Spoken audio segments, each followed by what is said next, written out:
And something a little different. This is a Sterling Ribbon mic. What I like about it is it reminds me of a Royer, symbolically, kind of that bigger Royer they have.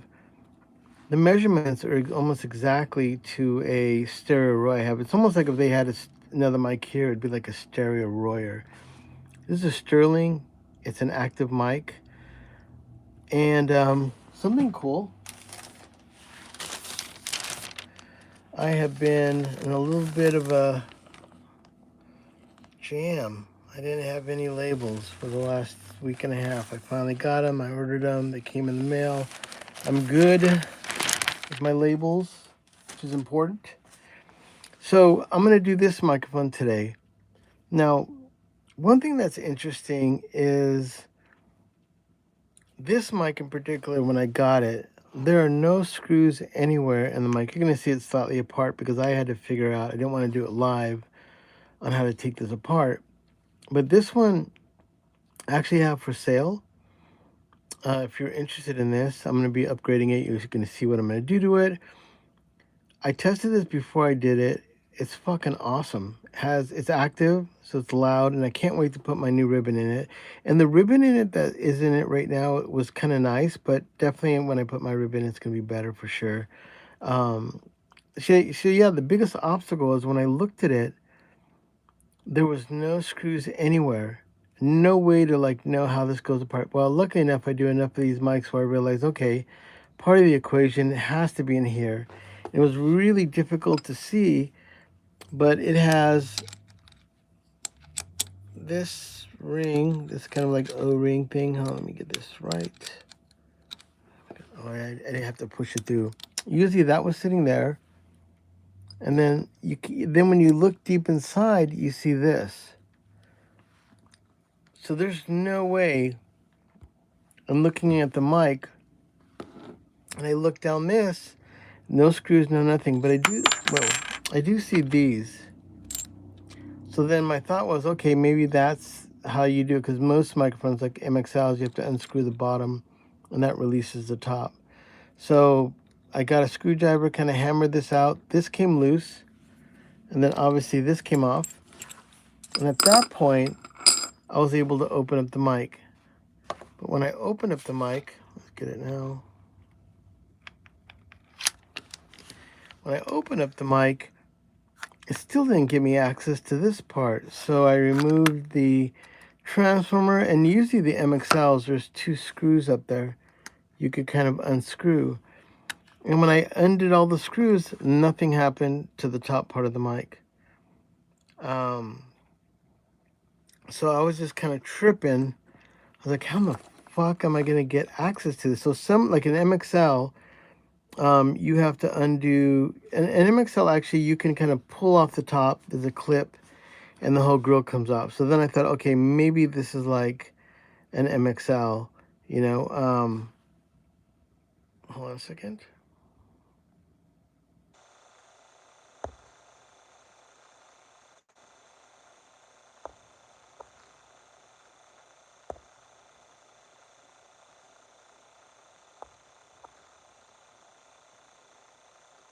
Hold on 1 second.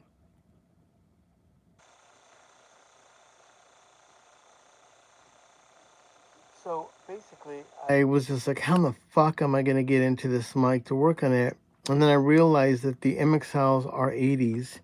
This comes out, but on this particular top, there's no way to remove it. So basically, they kind of stumped me for a little bit of how to do it. Like I got the ring off, which gave me access to this part. Even though I removed the transformer, the screws on the bottom just release this plate, but this is isolated from everything else. So it's kind of like, all right, well, then I have to there's got to be a way to work on this. So there's no fucking way they made this microphone. So I figured out either this grill's going to come out or I'm going to have to go in through the top. So I kind of this was like glued in, really weird, but I broke through the glue and this little cap came off.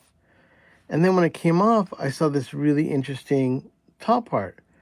So then I'm like, okay, that's strange. But then when I kind of pried this one out, I saw the groove. And then what I realized is the transducer is floating in there. So I actually removed the transducer because then I realized once I did that, I have to cut the wires to the transformer to access this coming out, because once I saw this, I go, oh, it's probably free floating in there. So it was. So once I cut those wires, the transducer comes out, and like I said, it's about almost the same size as the Royer, the stereo ribbon for Royer. And these little, so it basically sits in that. And there's another one that goes right here in the bottom. You can see it. There's a little slat. Let me put a light in there. Yeah, so you can see that. I don't know if you can see it in it, but I'll get in there for everyone. So yeah, so that same rubber slat is inside. And so basically this sits, it's kind of cool. This sits floating in that little seat that this is the one on top. Uh-oh, got a little screw right there. And that's how it works. So that was how this one came out. And once again, it's always tricky. But see, that's the ribbon that it came with, which isn't too bad. But you can almost see those are almost like a quarter of an inch. The ribbon I'm going to put in there is almost going to be 2 to 1. It's going to be almost double that. So the sonicness of it's going to be super badass. So yeah, we're going to do that right now. So yeah, that mystery was this microphone. Luckily enough, I've done enough of some strange scenarios. And yeah, it was just a little crazy. A little strange the way they did this. But it was really cool in the sense I figured it out. And so that's how they do it. What they do is they do this transducer separate, and they drop the wires through there. It sits in that little hole. They seal off the top, and then they solder this onto the transformer, and then that's how it works. So this is a Sterling active. All the active electronics is there, and obviously if you move it around, that little white cable came off, but the white cable goes right there. It's not a big deal. So yeah, I got a little bit of soldering to do, but that is the only way you can have access. So this is a phantom powered active ribbon mic, and I gotta say, on its own, even before I did anything, it sounded fucking rad. So I'm really thrilled to be able to put a ribbon in this now. Now I can work on it. It's not that much of a bitch to do it. I'll just have to solder it back in. So I'm gonna do this right now. Looking at it, like I said, the ribbon isn't too bad, but it definitely feels like all, like even the fatheads I've done recently, that the corrugation with these lines, this is almost like a 1/4 inch, and what I'm going to do is going to even be more than that. It's probably going to be double the little lines and the corrugation, which helps with mid-range frequencies and keeps it tight. And actually it's almost like I'm going to put a Royer ribbon inside this and durability. So I'm excited. This is going to be really cool. This one I'm actually I'm going to be selling. This is one of the few I get. Most of the time I have people, most of the time you see me working, I'm working on someone else's mic. This one is going to be for sale. If it's in the US, it's going to be $375, and I'll cover free shipping, free insurance. Anywhere in the United States, it's on me for $375.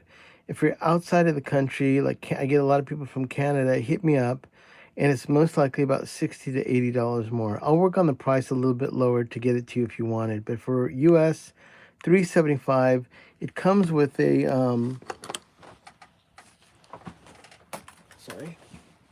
comes with a pretty sick heavy duty case and a super rad look at that. That's so fucking heavy duty. So, and also came with a few more rubber bands for it. So yeah, super stealthy case. This was a Sterling active ribbon mic, and it's pretty much as close to brand new when I got it. And once again, I thought this was something like a MXL 80 R80, but definitely wasn't. Pretty cool in the design. And like I said, if you ever got one of these, it's a little bit nightmare to take it apart, but I did it. And then what I'll do is when I see those little marks, that's some glue. It looks like even like a rubber cement. I'm going to rubber cement those back again. And the coolest thing is though, once this goes inside and locks in the transducer and clean it up a little bit, I'm stoked. What a cool design. And that being sitting in these actually helps it for not only stabilizing it, but hopefully won't make too much noise if someone bumps the stand. Hopefully this is enough floating in there that it doesn't really resonate into the microphone, which is the biggest deal. And so yeah, let's do it. I'm excited that I don't have to work around it in that microphone, and I could just do it here. All right, so let me just clean up a little work area. We're gonna get down to it. If you want, you can subscribe, and also if you want to become a member, that would be awesome. If you become a member and you're a musician or a producer, my new ribbon mic, which I just finished building, that's why I had to get the new labels as well. And also now I can do some back orders that didn't have any stickers. So I'm gonna get this off first. Hold on.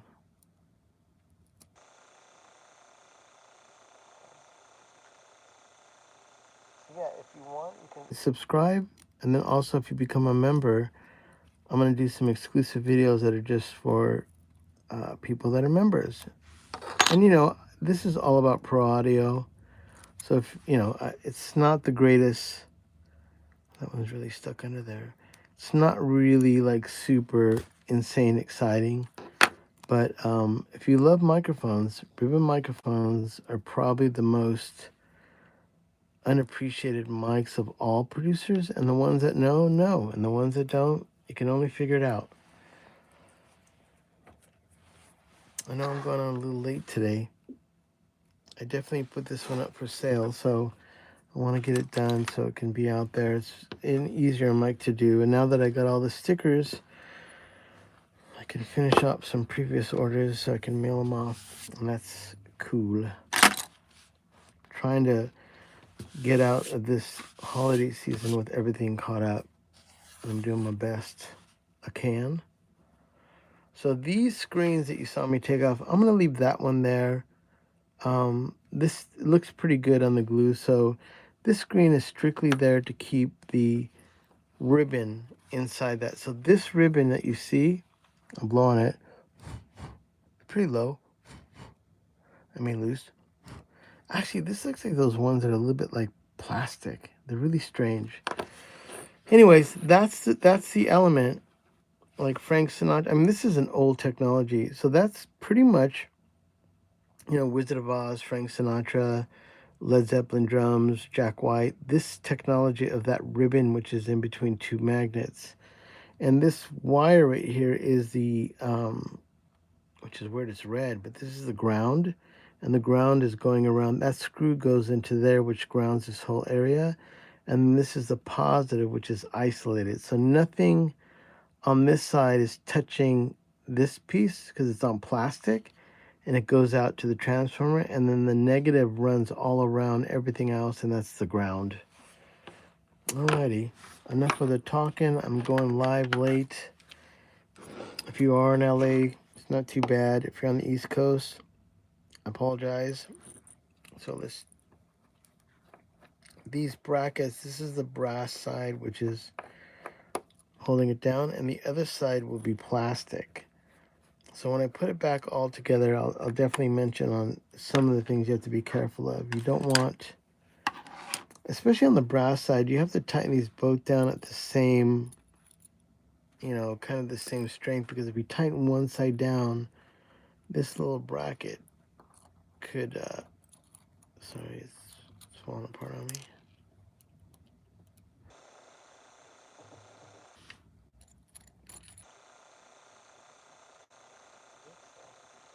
Whoa. Came out, which is okay. Have to glue that in. So yeah, that's one thing too. Like that was just kind of sitting in there, which is okay, but it is a little loosey goosey. We don't really want that.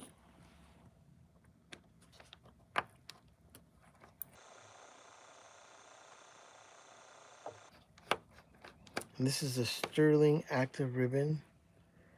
The ribbon that's inside there is what makes the voice or the instruments, when that moves around between the magnet, it turns into electrical waves into audio.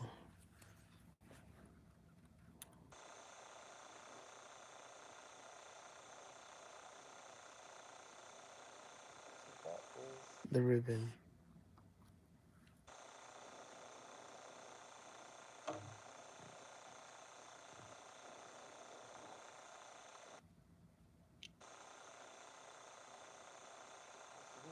Plastic clip. So that little piece of metal there is what makes contact with the ribbon, and then it's squashed between that little piece of metal or tape, and that goes out to the positive. So that's what the ribbon looks like. And it came out of this. So to give you an idea of scale, these are all Chinese. They're all made in China, positive. This is one of an R84, which is this exact same thing except bigger. Now, bigger to smaller doesn't necessarily mean that the sound will be smaller. This being smaller and resonating with high sound pressures and being active could sound maybe even bigger than that one. And I think the only shortcoming of this was the ribbon. I definitely think that I tested it before I worked on it, and I thought it sounded pretty decent. But I think when this gets going, hello Tiffany, hello Perfect Prescription. What's up? Alcohol here, not to drink. Gotta get ready to do the Manny magic on this. So if you're just tuning in, this is a Sterling active ribbon. I actually have it for sale, $375. If you want to hit me up in the description, my email and my social media's in there. It's $375, free shipping and insurance, US only. And this is an active ribbon mic. I actually think these may be some of my favorite sounding mics. Even though this transducer is a little bit smaller, has a big gap, and being active, it's loud and sounds good. So this is the ribbon, if you ever wanted to see one. I always check it out to see what it, sometimes they're made out of like a weird plastic. Like this is, it's foil, I guess. Yeah, I always feel like some of them, I get mine from pure aluminum from Japan. And you know they're a stickler for that. And sometimes these ones that come from China, I feel like it's almost like plastic coated with some kind of coating. I can see there's a little bit of particles in there, so I'm going to clean this.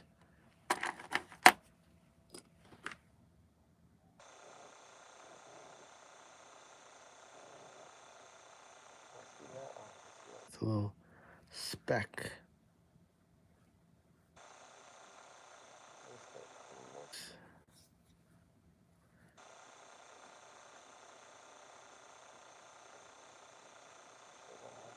Pieces of metal in there. That's good. All right, so now I have to figure out the gap. And the gap is the distance between the magnet. And that's where I'm going to cut a new ribbon and put it inside. And the ribbons, you know, the ribbon is everything. That's the difference between a $100 mic and a $1,500 mic and a $5,500 mic, is how good of the ribbons. And all the companies that I love, like AEA and Royer and the BBC Coles and Byers, have great ribbon departments. And so the microphone's reputation is based off of that. So these Chinese mics, they just have like, I mean, I'm sure there's people that can put, like that looks installed good, but they don't corrugate them. They're not stretching them out. And also the corrugation that they use is really, like in a large mic, that long gap may be good. That would be kind of classic, like a 44. But in a small mic, I don't think so. All right, so I gotta get, so I put a little crazy glue there because this little plate came off. And I just want to make sure that I put it back.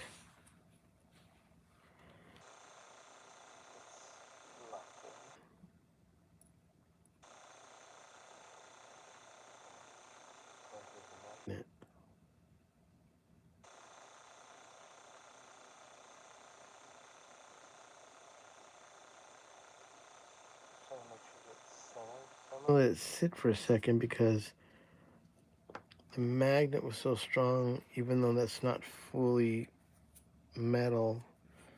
It feels like it's like half, maybe coated with brass, but like over stainless steel. It's not a true brass plate. So I want the glue to settle in because I had to push that plate in there to make sure those holes are for the screws to go into. This is a, it's called Sterling Active. This is going to be for sale if someone's interested. It comes with a really cool case. And I do think this, these mics I think are about 150, maybe on the used market 100, but I think they're between 150 and $200. And getting an active ribbon these days is pretty good. All right, so I think that glue is probably enough to have me work on this.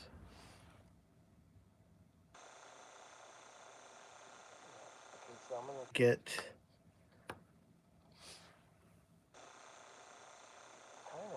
you could say it looks like a lightsaber. It's a ribbon microphone, but yeah, very lightsaber-ish. I wish, well, I guess it could make some noise like that.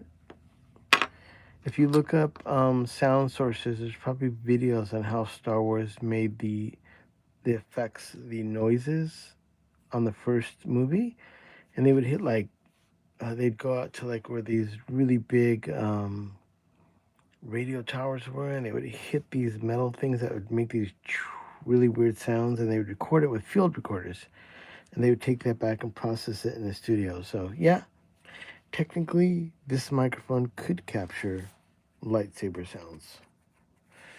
Right, so I need to measure the gap, which is the distance between these two magnets. Paul, dude, I know, it's been a minute, Paul. It's been a minute. I don't know if you got my message. I had this really big dilemma. Your two Reslos were parts, some of them had it, some of it didn't. And when I was trying to match them, I was having a really, really tough time getting those to match. I finally had to talk to two of my friends that were like the dudes. And they all told me like, dude, you got to get rid of that. Don't use this. So it was really questionable. Like if I would have made one, which I felt may have sounded, which one did sound better than the other. But when I put all the original, insulation and this little felt back, the mics became worse. And I couldn't remember because the ones I did before sounded fucking amazing. And the ones I did before didn't have the gauze and stuff inside. So I was talking to Coles out of Nashville, and he said, just remove that. So I had to remove it, re-ribbon it. I finally got it good. I had your transformers, the wiring that changed them to XLRs. The impedance of the transformers was a question that I had to figure out. So I got, where's it at? Oh shit, it's not here. Do I have it? Oh yeah.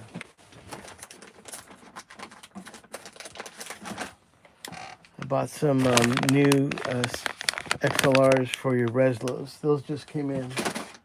And yeah, I'm just trying to get it together, man. I want those to be awesome. And you know me, all the mics that I did for you were just fucking kick-ass. And the Reslos were just a little bit of a bitch. If they were retro and classic, it's okay. But I know they could sound better. And it was really good to find out that from my buddy that's really like the dude. Um, he actually just verified that you just got to remove the insulation. There's this black velvet little or felt thing inside it, and then also, um, so yeah, yours. One of them had insulation, no black felt. The other one had insulation, black felt, different transducer, and then the impedance on one was wired one way, the other one wasn't. And when I tested them, obviously they did not sound the same. So I had to figure out making them sound the same. Most of the time I got those, they would be sent to me, and someone may have already worked on them because they had already removed the insulation. So I'm thinking if people were screaming in it or they're doing it, that would be a big factor. And then I realized too that the silk that was inside was one of them was just kind of not good at all. So I had to go buy some silk. So I have it here.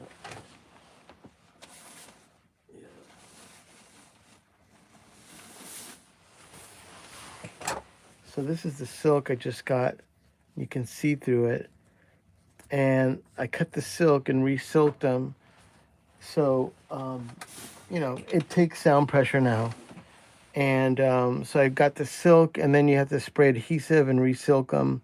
So yeah, anyways, it ended up being like I had to match them, get them to sound good, and then I had to re-ribbon them again because I'd already opened them up to re-silk them, re-solder them back, and then when I went to go solder it for the impedance, I didn't know it was 30 or 50, and then I figured it out. And then now when you do the XLRs in them, you have to wire them up a certain way where you only go the positive and the negative, and then the ground has to be clipped into the mount when you put your new XLR in there. So anyways, yeah, it was a little bit of a more than I was planning to, but the problem was they just didn't sound good. One sounded okay, and when I put everything back into the gauze, it was just kind of like, I just didn't feel good about it. So I feel good about it now, and that's it. So that was a little bit of a learning thing about them. And like I said, a few years ago, I did a pair, and they sounded fucking amazing, but it's because when I got them, they didn't have the gauze inside.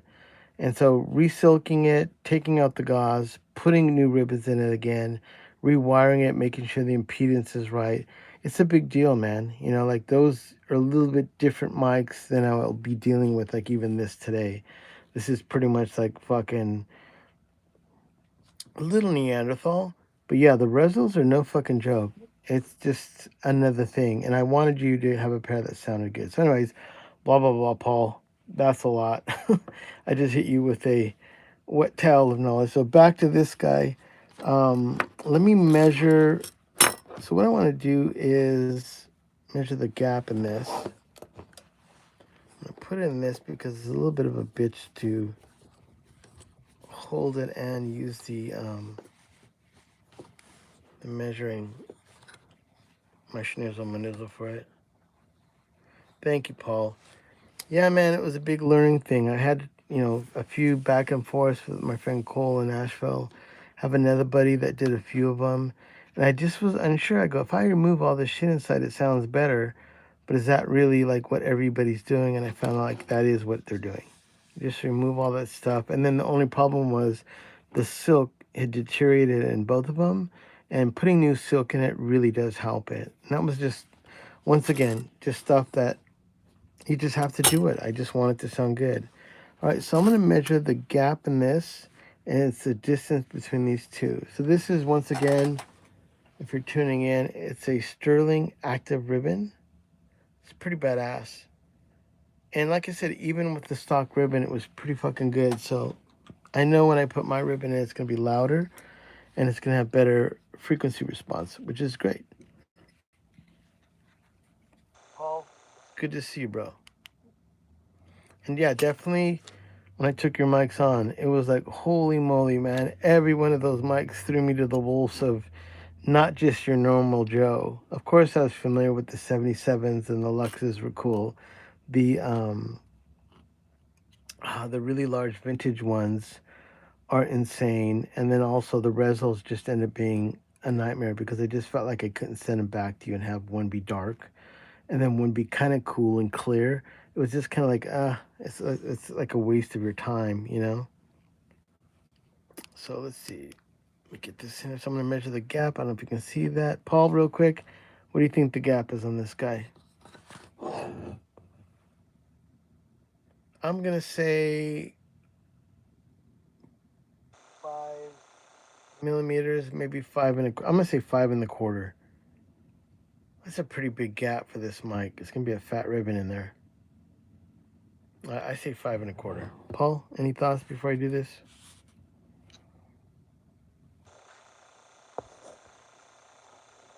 We're going to do it, Paul.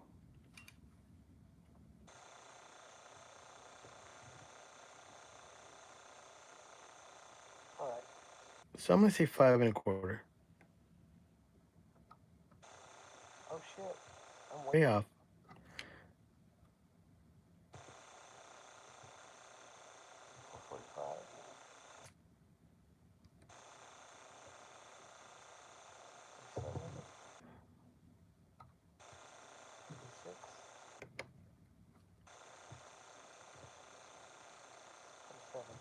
Okay, so almost 4.5. It's pretty good. It's a small. So let's say 4.5. Let's see here.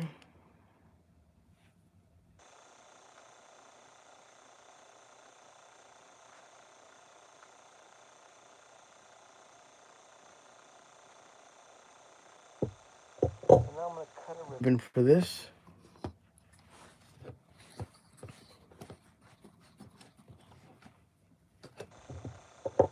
And for those of you that are tuning in, Paul has a pretty badass studio that he just built. It's a private studio, but you can definitely follow him. And if you're in Europe or you're in that area, he's got some serious fucking gear and it looks beautiful, man. Thank you. It's so crazy to see the pictures of that place evolving. I feel a little guilty because I'm holding on to a good portion of your collection, but thank you for your patience, Paul. It's appreciated, man. So let's see. So I'm going to say, oh yeah, so this is 447 millimeters. This is the ribbon material we're going to use.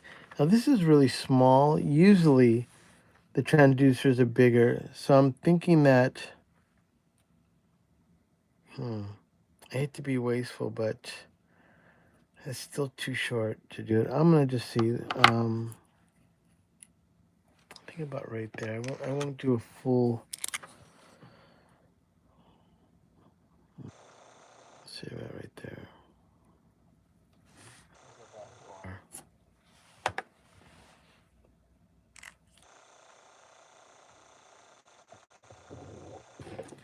So now we're going to cut the ribbon to put in the mic, and the ribbon is, the mic doesn't work without this vibration of the foil. Paul, take care of yourself, man. We'll talk soon, all right? Thank you for the messages, and I'll get you, our Thanksgiving is coming up in the next day, and it's insane for me. I'll hit you back on, what's Wednesday? Tuesday. I'll hit you back on Wednesday, which will be probably Wednesday evening you.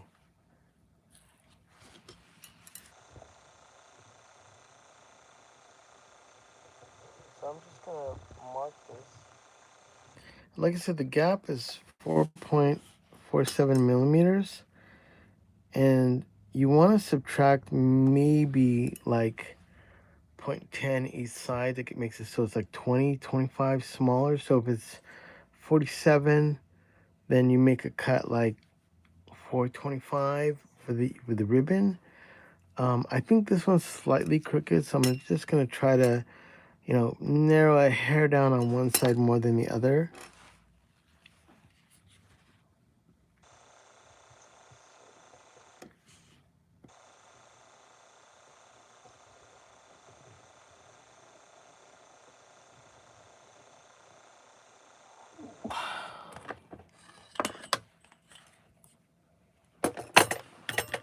And like I said, if you can subscribe here. You actually can get me you can buy me a Pellegrino. Somewhere in the description, there's a little thank you icon. Above it, maybe under the title, and you can buy me a coffee or Pellegrino. you are supporting an artist, this is what I do. If you're not familiar with my page, I'm a producer.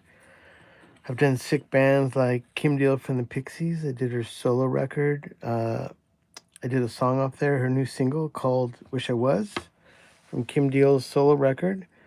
I did the Breeders' Mountain Battles record. I've recorded Los Lobos, John Frusciante, Circle Jerks. And yeah. So yeah, I like to record. And I like to record cool bands. So let's see if I can get this right. Pretty good with one and done, but I don't want to jinx myself right now. It's late here, and usually late is fatiguing. I want to make sure it's good because this mic is for sale. It's got to be badass.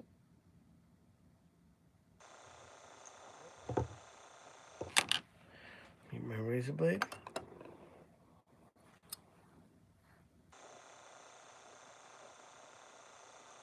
I'm cutting a ribbon for a ribbon microphone. And a ribbon microphone is an old technology that, this is for a big dog. The Wizard of Oz, Frank Sinatra, the Beatles, White Stripes, they all use ribbon mics. And this is a ribbon mic I'm working on. And it works off of a ribbon that's made out of foil. And that foil has to lay between two magnets. And that's what makes the sound that when people sing, like on classic songs, like a Frank Sinatra song or a Beatles song, it has a really nice EQ, and that's the ribbon mic. And so that little piece of foil I cut from here is a sheet of ribbon, and that has to go in the middle of these two parts. And then I'll solder that into the microphone, and that makes the human voice or violin or whatever you record with it happen. So, all right.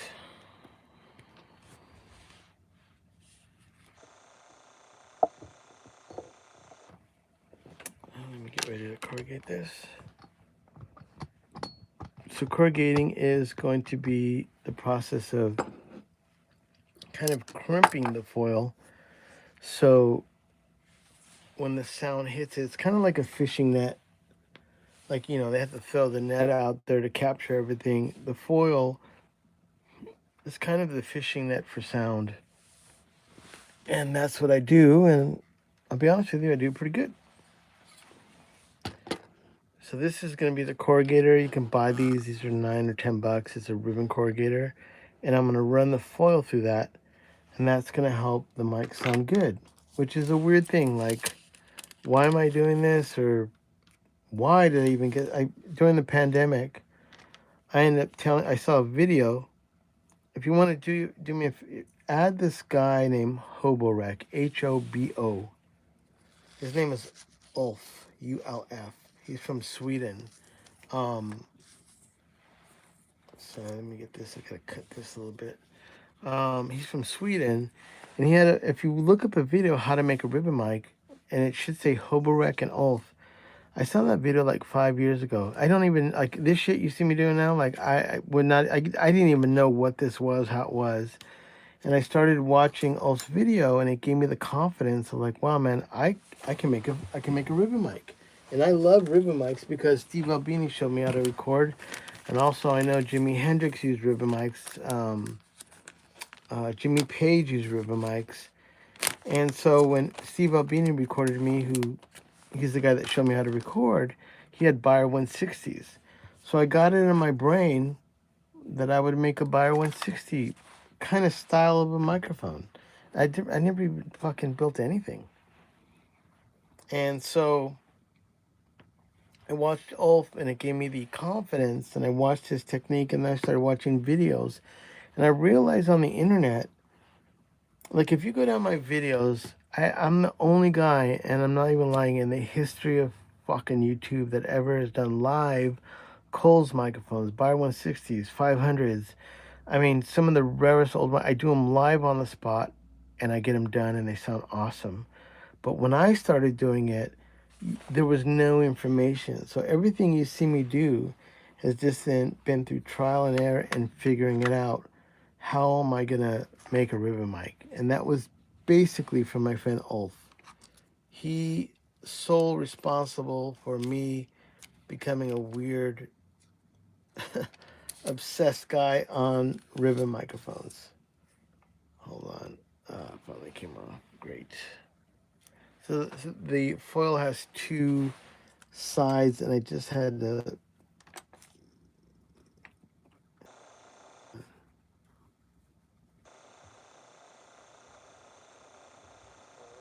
cooperating with me right now. Hold on a second.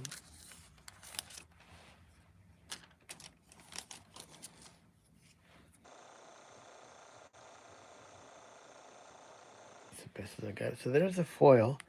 So that's before. Put a light on it.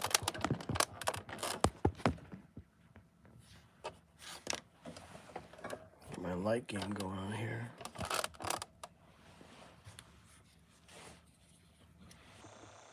Where's it? All right. So this is the foil before, which is flat and clean. It's pure aluminum. And then I'm going to place it in these gears and then wind it through.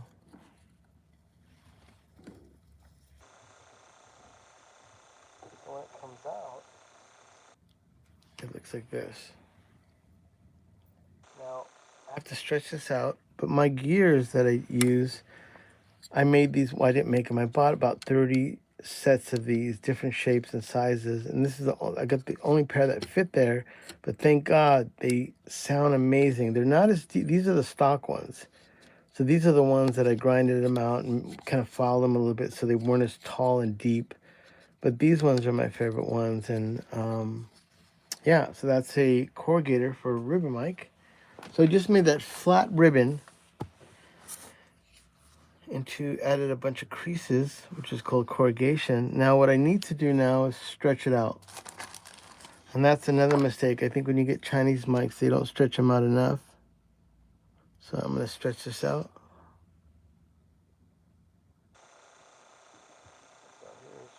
It's delicate, but I can feel.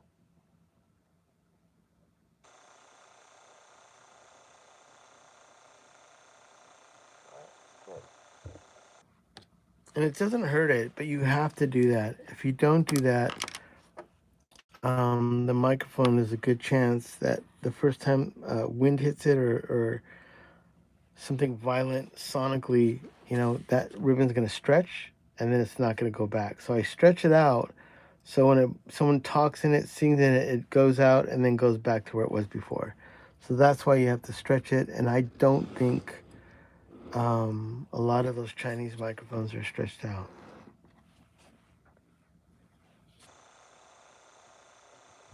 Now, I'm going to install this ribbon. So I'm going to put a little bit of alcohol here and here. And you don't, make sure you don't have the alcohol touch the magnet. I'm going to move this down a little bit so I can see in here. You can see too. So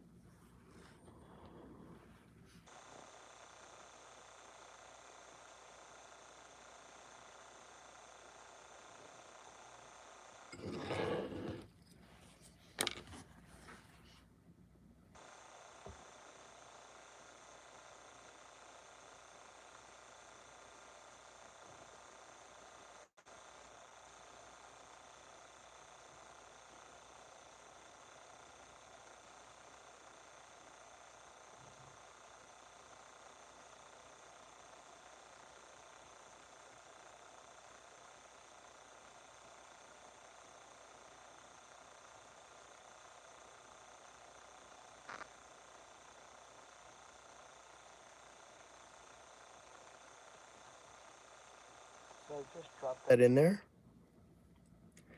That looks pretty good.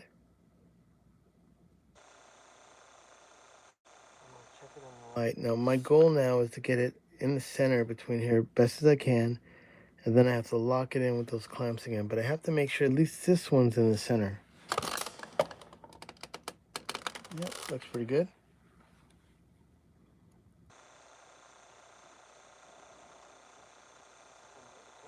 Ruin this. It is delicate.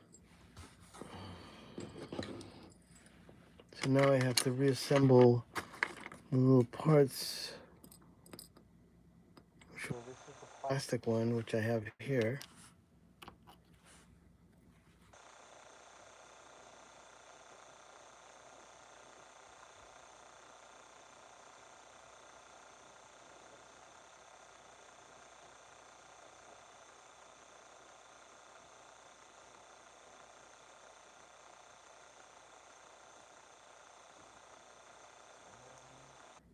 Two.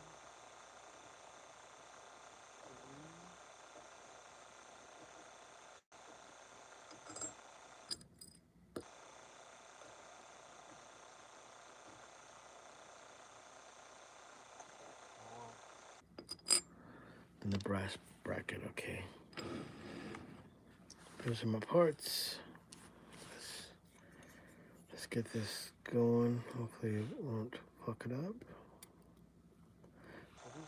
Gonna want to fly into the magnet, so I just want to make sure that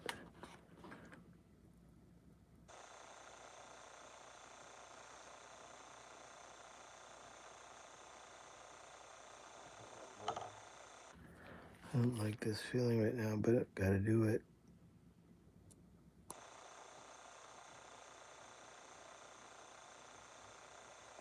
I don't want to tighten it all the way. Because if I tighten it all the way, when that moves to put the other one in, if the holes aren't aligned, it'll pull the ribbon, and I don't want that to do that. No, I'm wrong.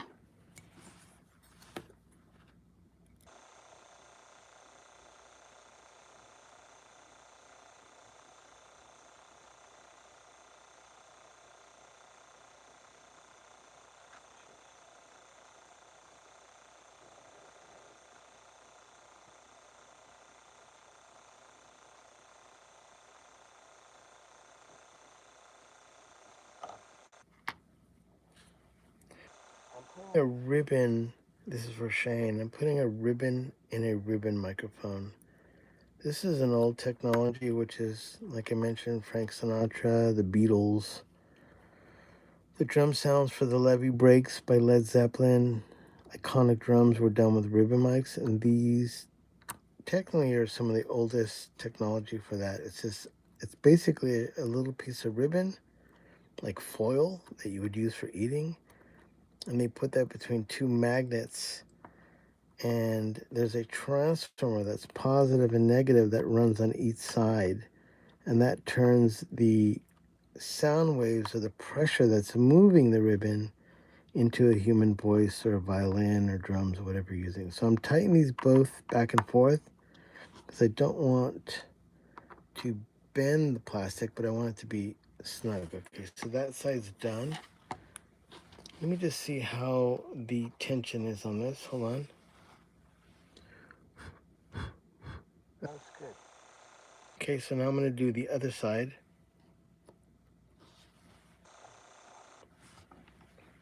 And if you're wondering what that goes into, I mean, obviously this is a microphone. That head basket is where that goes. This is a transformer.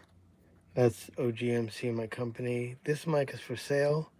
It's called an active ribbon mic. If you want to hit me back in my information's in my description. Want to send me anything, a message on my social media or my email, I think is there. You can write me. It's $375, and I cover the shipping and insurance US only.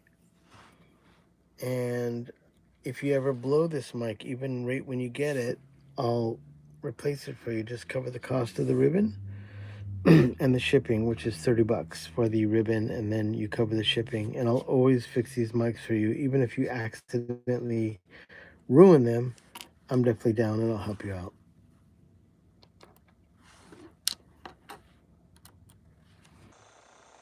Got the plate in. Oh, fuck. This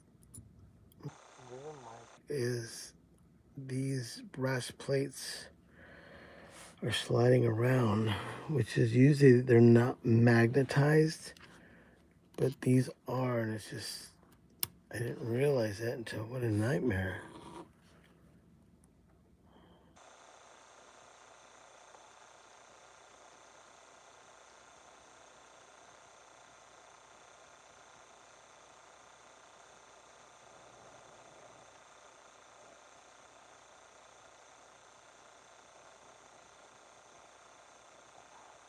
Nightmare. Shit.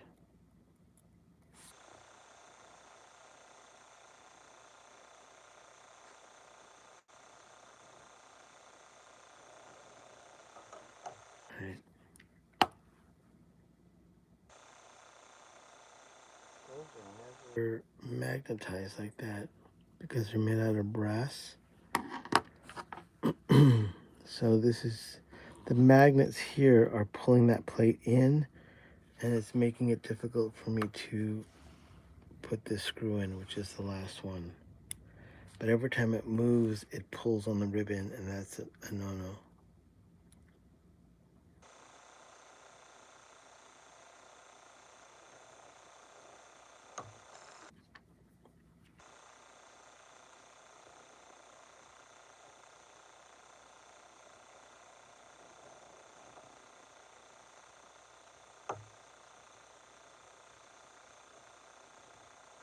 I'm gonna put my finger here so I don't accidentally put the screwdriver through, because the magnets are pulling the screwdriver.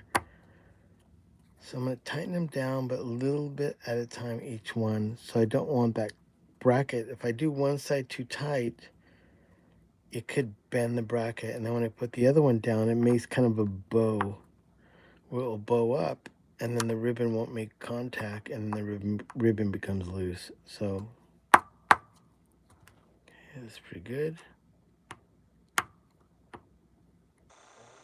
And the light, if it moved, I have to do it again. Oh, fucking perfect. Awesome. Well, there you go. That is a really nice ribbon. Now, if you remember before, the other mic, these little lines were farther apart. It was almost like this is double the amount of information you could say that it'll pick up by having this there. So this mic will go inside this capsule. So basically I'm going to install that inside. It gets locked in, which is a really cool design, by this little bracket here. So it sits here, and that holds it within the circle, and there's another one on the other side, and those keep it stabilized, but also the rubber keeps it isolated to not make a lot of noise if the mic moves around. It's kind of a cool design. The mic sounded great before I did this, and now that I put a nice ribbon in it, this is going to be rocking. So I need to install the protection of this one more time,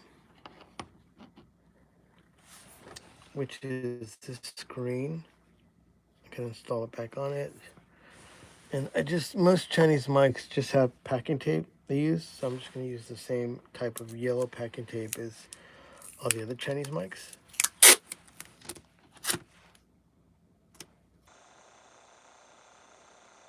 And if you know about music and you're making music, grab this ribbon mic because it rocks. And usually when you see me here, I'm working on mics that other people have given me to work on, so it's not like I have stuff for sale. But this mic, I did a deal on a trade, and I said I'll take it. And I'll be selling it for $375. Free shipping and insurance US. If you're outside the US, like I get a lot of people from Canada, it's usually about 60 to 80 more, and I'll work on the price. I'll make it a little bit better. So I'm gonna say here.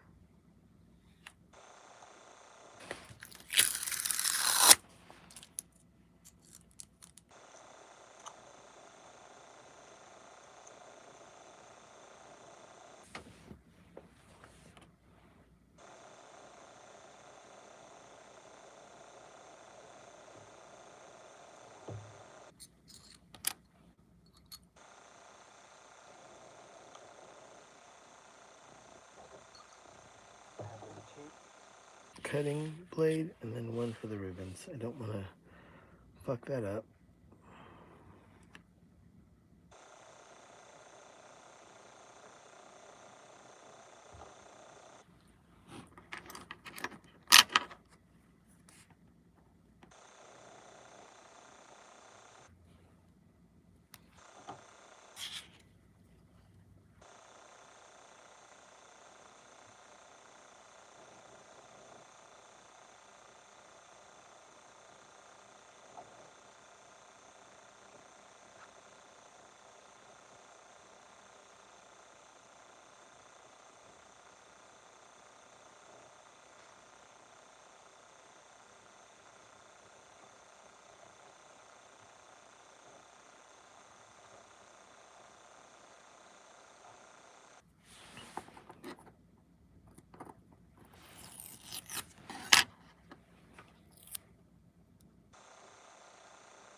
Well, there you go. So I didn't take the same one off the back because it looks pretty good. It was really tough to take off, so I know the glue or the tape is nice. And so this is a really cool, my corrugation is kind of like a Royer ribbon. Well, it's influenced by them. If you notice, I don't corrugate it with paper, which most of the time people have two pieces of paper and they put the foil through those gears that you saw me do because the ribbon will get destroyed. But when I corrugate this and I use it in that corrugator, it compresses it and I don't need paper. And that's the way Royer does it. So this is a really resilient ribbon. It's going to be hard to break it or blow it. It's got good corrugations for mids and highs. And then once again, I'm going to install it back into this microphone right here. And it'll go inside there. And this will be for sale, like I mentioned before. So this is a Sterling active ribbon mic. If you see the back, it says required 48 volts. So you need phantom power on your preamp. That's the transformer I got to just solder back in. And then this capsule technically will be behind that grill, kind of like that. Well, not like that, but it'll be inside. So technically it'd be something like that. You'll be able to see it. So there it is. That's exactly how it's going to look. But I have to solder all this on and I'll do that. And the thing is, this will cap it off. So when it's inside, I'll slip this on the edge and then I'll cover this with the cap, and it looks like there's a little bit of like rubber cement, and I'll just glue it in, and that'll be the cap. And then I mentioned before, it was really insane to figure out how to take it apart, but these two screws, or these like little bearings, or I don't know what you call that, but you just screw this on with these little notches here. I gotta get a flathead, and you just turn it around until it locks in. I'm sure there's some kind of tool that you just do it and you can spin it. I've never had this to deal with. Yeah, these are. So what I did is once I put it in, I grabbed my flathead and just moved this around. Yeah, see, you would know. I didn't know because I've never had to deal with this. But that's how they install it. So this went in there, and that is what, if you can see, there's threads, and that locks in the body. So once you push the body in, you have to thread this into it, and this locks it into the body. And this is the cap that keeps it from moving. So yeah, when I got it, there's no screws. How am I going to get in the mic? And then once I opened up the mic, it didn't give me any access to this. I thought from the bottom it would be, because that's the way MXLs are. So when I took all the screws off, it still didn't give me access to it because that's fully mounted into this bracket, which doesn't come off. So then I knew, okay, that either this comes off like an MXL 80, and I knew I had to come into the top. And once I went into the top of the mic, I was then able to see the axis of this. And then seeing that this is the only thing holding the top, I knew for a fact this was on the bottom, and that it was just floating in there. So once I knew that, it was just floating between these two rubber washers, or kind of like stabilizers to keep it from making noise. I then cut the wires here, and this was able to come through, and then I worked on it. So I know that it's all a bunch of blah, blah, blah, blahs, but it's one of the few mics that they kind of didn't make it friendly for you to get access to this. And can't stop me. I fucking make this shit sound good. And there it is. That's a beautiful ribbon inside this microphone. And once again, I'm going to put this together probably in the morning because it's already late in Los Angeles. It's about 11:30. I definitely don't want to mess up the soldering, and plus this is for sale, so I want to make sure that I do a good job. And of course, then I test it. I have ATCs, NEVs, APIs. So my studio, just to show you. So when you see me working, I am working here at my studio. And some of my guitars. That's a 1960s area Pro. There's my Pellegrino. If you want to support me or help me out, please subscribe. And then also, if you really want to have an impact on my life, you can become a member, and I'll have exclusive videos for you, some really cool stuff. I have my own ribbon mic I'll be premiering for my members only. And also in the description, there's a thank you. You can buy me a Pellegrino or a coffee. All right, well, that's a wrap. Thank you all for tuning in. And once again, this mic is for sale. This is an active ribbon mic. I think it sounds close. The transducer is almost the same size as my stereo Royers, so I put a Royer ribbon in this. It's going to be a sick mic. Hit me up if you're interested.